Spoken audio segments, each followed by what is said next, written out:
Hello everyone, today we included the sound of the explosion. So here is the demo.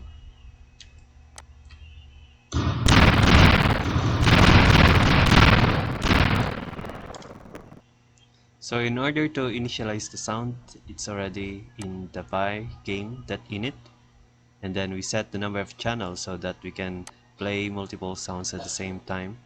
We also have here the running total. We initialize it to 0, and then in here, while we played or we detected an explosion, the channel added will be 1. So each time we added a channel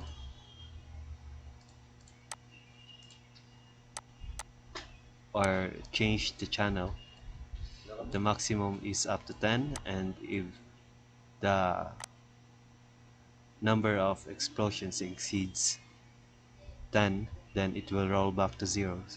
It means that if the number 0 was not yet finished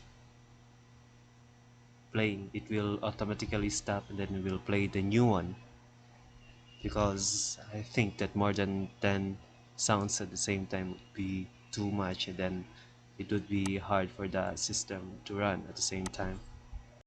That's all for today.